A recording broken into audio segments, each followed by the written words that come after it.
नमस्कार दोस्तों, आज की जो सच्ची घटना मैं आपको सुनाने जा रही हूँ, ये सच्ची घटना है उत्तर प्रदेश का एक जिला लगता है अयोध्या और अयोध्या का ही एक थाना लगता है पूरा कलंदर। इसी इलाके का गांव लगता है भदरसा। दरअसल भदरसा जो कस्बा है उसके इलाके जो गांव लगता है वहाँ पर एक विधवा महिला रहती है। विधवा महिला की 4 बेटियां होती हैं और एक बेटा। बेटा सबसे छोटा होता है जिसकी उम्र लगभग 6 साल के आसपास होगी और 4 बेटियां भी हैं। और घर में खाने कमाने के लिए बस एकमात्र ही रास्ता है, वो है मजदूरी। वो मजदूरी करके घर का परिवार का भरण पोषण करते हैं। घर का चूल्हा जलता है। दरअसल जुलाई 2024 के अंतिम सप्ताह की मैं बात कर रही हूँ। जुलाई 2024 के अंतिम सप्ताह में जो सबसे छोटी वाली बेटी होती है, जिसकी उम्र लगभग 12 साल के आसपास होती है, उसकी अचानक से तबीयत खराब होने लगती है। जब माँ तक यह बात पहुँचती है तो माँ पूछती है कि बेटा आखिरकार क्या परेशानी है, तुम इतनी परेशान क्यों हो रही हो। दरअसल लड़की झटपटा रही थी। उसके पेट में बहुत ज़्यादा तेज दर्द हो रहा था। माँ से रहा नहीं जाता। वह अपनी बेटी को लेकर नज़दीकी हॉस्पिटल पहुँचती है। वहाँ जाने के बाद जब बेटी को दिखाया जाता है तो डॉक्टर उस लड़की को देखकर बहुत ज़्यादा परेशान हो जाता है। माँ को देखता है, बेटी को देखता है। डॉक्टर साहब वो समझ नहीं पा रहे थे कि आखिरकार इस बेटी की जो समस्या है, इस समस्या को इसकी माँ तक कैसे पहुँचाएं। तभी वो अपने दिल पर पत्थर रखते हुए डॉक्टर साहब कहते हैं कि माँ जी, मैं यह कहते हुए बड़ा परेशान हो रहा हूँ। दरअसल आपकी बेटी अभी 12 साल की है और वो लगभग 2 महीने की प्रेग्नेंट है। यह कैसे हुई मुझे नहीं पता। जैसे ही यह बात माँ सुनती है कि उसकी 12 साल की बेटी 2 महीने से प्रेग्नेंट है तो वो सोचती है कि ऐसा कैसे हो सकता है। माँ के पैरों तले जमीन खिसक जाती है। माँ सोचने पर मजबूर हो जाती है क्योंकि उसके पति की 2 साल पहले मौत हो चुकी है और वह घर पर अकेली ही है। वह अकेली ही है घर में खाने कमाने वाली, मजदूरी करके किसी तरह से परिवार चलाती है। और सबसे छोटी वाली बेटी जिसकी उम्र 12 साल है, उसके बारे में ऐसा सुनकर माँ सोचने पर मजबूर हो जाती है और रोने लगती है। रोते रोते अपनी बेटी के सामने जाती है, हाथ जोड़कर पूछती है कि बेटा तुम्हारे साथ किसने कुछ गलत किया है, क्या हुआ है, कैसे यह सब हो गया। माँ ने उससे कोशिश की ये जो दिक्कत थी वह जानने की, उसकी परेशानी की जानने की। जो वो परेशानी झेल रही थी, वो 12 साल की लड़की उसे अपने सीने से लगाया। उसने प्यार से दुलार से पूछा कि आखिरकार हुआ क्या है तुम्हारे साथ, किसी ने कुछ करा क्या। जब माँ ने अपनी बेटी को सीने से लगाकर ये जानने की कोशिश की तो बेटी फूट फूट कर रोने लगी। वो बताती है कि माँ, करीब 2.5 महीने पुरानी यह बात है। वह मजदूरी करके खेत से घर वापस आ रही थी तो रास्ते में एक बेकरी पड़ती है। वहाँ पर एक राजू नाम का लड़का रहता है। राजू नाम का लड़का उसके पास आता है, बिस्किट का बहाना देकर उसके पास जाता है और कहता है कि चलो, तुम्हें जो हमारे मालिक हैं उसने बुलाया है। वह नहीं जानती कि आखिरकार होने क्या वाला है। वह सीधी सादी बच्ची आखिरकार उस राजू के बहकावे में आ जाती है। सीधा उस बेकरी में पहुंच जाती है। वहां उसे बिस्किट और साथ ही कुछ ऐसा दिया जाता है जिसको खाने के बाद वो लड़की बेहोशी जैसी हालत में पहुंचती है। उसके बाद फिर जो उस बेकरी का मालिक होता है, जिसके बारे में राजू ने बताया था कि वो उसका नाम एक समाजवादी पार्टी से भी जुड़ा होता है, साथ ही वो बेकरी का मालिक भी होता है और उस लड़की के साथ वो बलात्कार करता है। जब वो बलात्कार कर रहा था तब राजू उसके पास में खड़े होकर उसका वीडियो बना रहा था। और जब मालिक यह सब गंदा काम कर लेता है तो उसके बाद फिर नौकर की हिम्मत भी बढ़ जाती है। नौकर भी उसके साथ गंदा काम करता है और जब गंदा काम करता है तो उसका वीडियो बनाकर अपने पास रख लेता है और उस लड़की को डराया जाता है, धमकाया जाता है।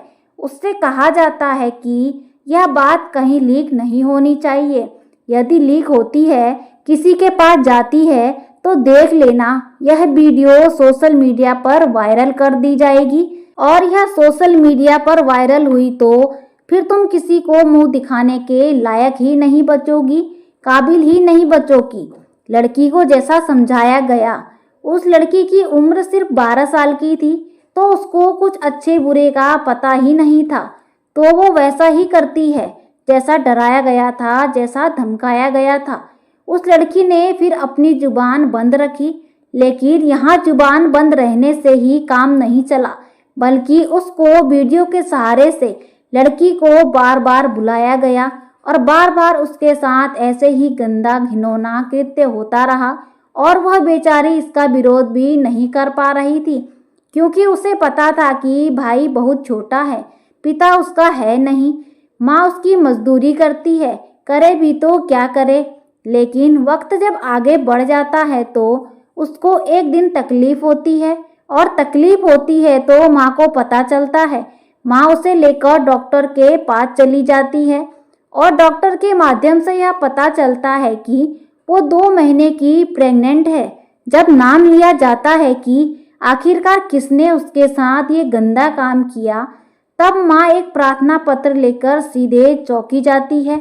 जब चौकी में पहुंचती है तो जो चौकी यानी कि मदरसा चौकी के जो इंचार्ज होते हैं उनका नाम अखिलेश गुप्ता बताया जाता है। उनका नाम लेकर के वो कहती है, साहब मेरी बेटी के साथ ऐसा गंदा घिनौना कृत्य हुआ है, राजू और उसका जो मालिक होता है मोहित खान, उसने किया है, जो कि एक बेकरी चलाता है, जो कि समाजवादी पार्टी का इसी कस्बे का नगर अध्यक्ष है, यानी कि बदरसा का नगर अध्यक्ष। जैसे ही चौकी इंचार्ज ने ये बात सुनी, चौकी इंचार्ज भी परेशान हो जाता है। दरअसल जो चौकी बदरसा में चल रही थी वो इसी मुख्य आरोपी के घर पर चल रही थी। ऐसी स्थिति में उसने उस महिला को सलाह मशवरा दिया कि एक काम करो, तुम इस मालिक का जो नाम है इसे हटवा कर 2 नौकर का नाम रखो, तो मैं इसकी कार्रवाई आगे बढ़ाने की कोशिश करता हूँ। जब इस तरह की बात उस महिला ने सुना तो उसने साफ साफ कहा कि मुझे तो इसमें दोनों ही आरोपी के खिलाफ कार्रवाई करनी है, क्योंकि मेरी बेटी ने बोला है, बेटी ने जैसा बोला माँ ने वैसा करने की कोशिश की। चौकी इंचार्ज ने कुछ ना कुछ बहाना बनाने की कोशिश की। वक्त आगे बढ़ाने लगा, महिला फिर से आने लगती है। उसके बाद मामला थाना अध्यक्ष तक पहुंचता है, तो थाना अध्यक्ष कहता है और किसी न किसी तरह के बहाने बनाने लगता है और एफआईआर दर्ज नहीं होती। तब यह महिला थोड़ा परेशान होकर एक इसी कस्बे की इसी जगह की एक महिला के पास जाती है, जो कि सामाजिक कार्यकर्ता होती है। बात जब वहां तक पहुंचती है तो वह महिला इस महिला के साथ सीधा थाने और चौकी का रुख करती है और जाकर कहती है कि एफआईआर दर्ज क्यों नहीं करते। इसी बात पर कहासुनी होती है और कहासुनी कुछ इतनी ज़्यादा बढ़ जाती है कि इसके बाद न केवल कहासुनी होती है, बल्कि विश्व हिंदू परिषद, साथ ही बजरंग दल, निषाद पार्टी, कई ऐसे लोग इकट्ठा हो जाते हैं और इकट्ठा होने के बाद हंगामा करना शुरू कर देते हैं। जैसे ही हंगामा करना शुरू करते हैं, यह बात अखबारों में प्रकाशित हो जाती है, साथ ही सोशल मीडिया पर चलने लगती है।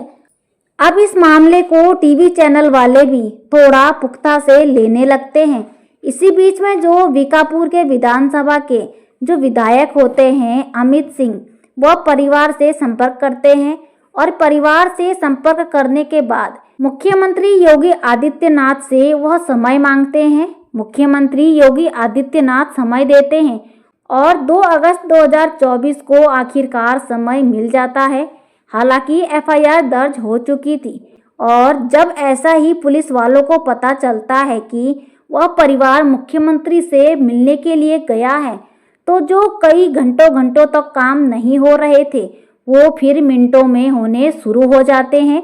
आखिरकार फिर आरोपी की गिरफ्तारी भी शुरू हो जाती है। दोनों आरोपियों को राजू और मोहित खान की गिरफ्तारी हो जाती है।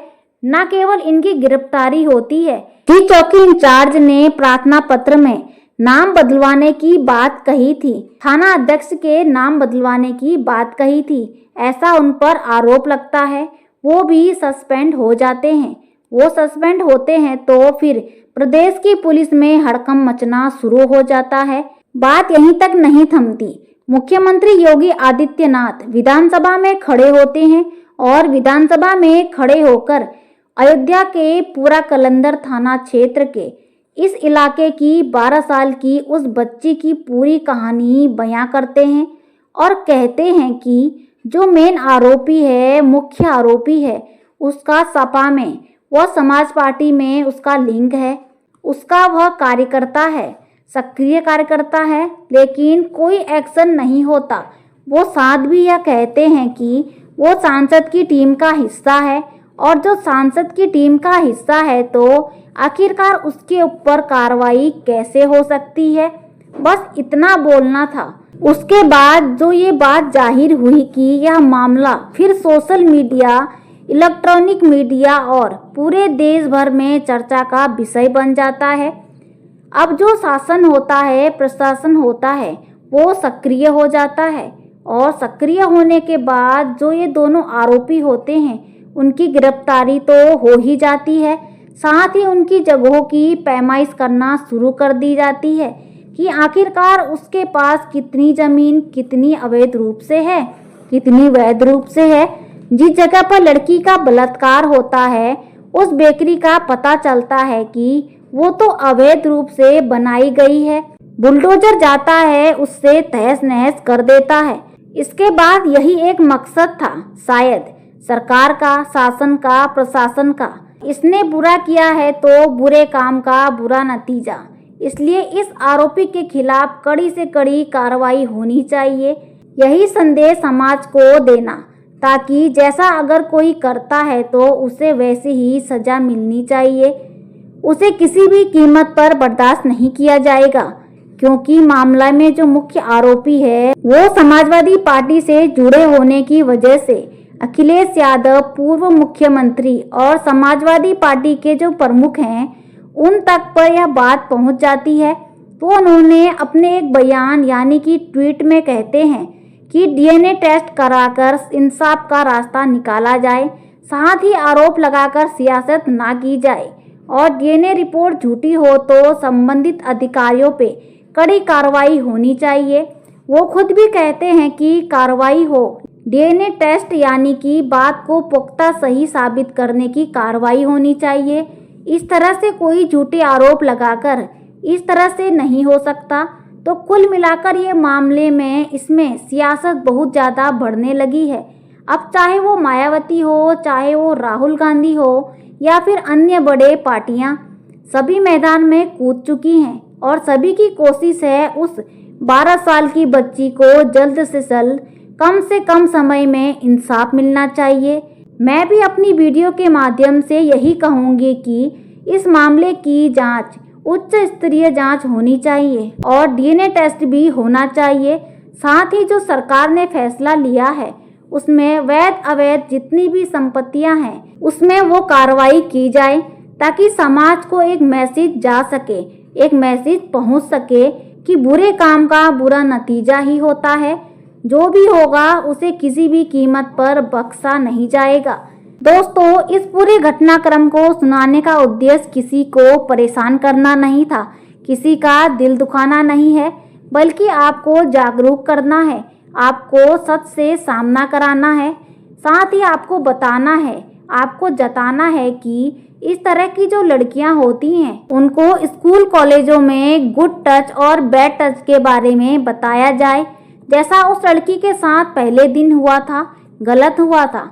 उसे कुछ लालच देकर बुलाकर उसके साथ बेकरी में जो साथ में बलात्कार किया गया, काश उसने पहले ही दिन अपनी माँ से पूरी कहानी बयां की होती और माँ उसके साथ जाकर थाने में एफआईआर कराती तो शायद इतनी देर ना हुई होती और ना ही उस बच्ची के साथ इतना गलत हुआ होता, क्योंकि वो फिलहाल 2 महीने की प्रेग्नेंट है। आगे क्या होगा क्या नहीं, यह कुछ नहीं कहा जा सकता। लेकिन जो दर्द, जो समस्या उस मासूम लड़की को झेलनी पड़ रही है, जो वो लड़की, मासूम लड़की महसूस कर रही है, शायद सहज ही अंदाजा लगाया जा सकता है। तो जाते जाते दोस्तों, मैं यह कहना चाहूँगी कि आप भी अपने बच्चों को गुड टच और बैड टच के बारे में बताएं, साथ ही स्कूल और कॉलेजों में भी बताने का कष्ट करें, ताकि हमारी बच्चियां आगे से थोड़ा सतर्क रहें, सावधान रहें।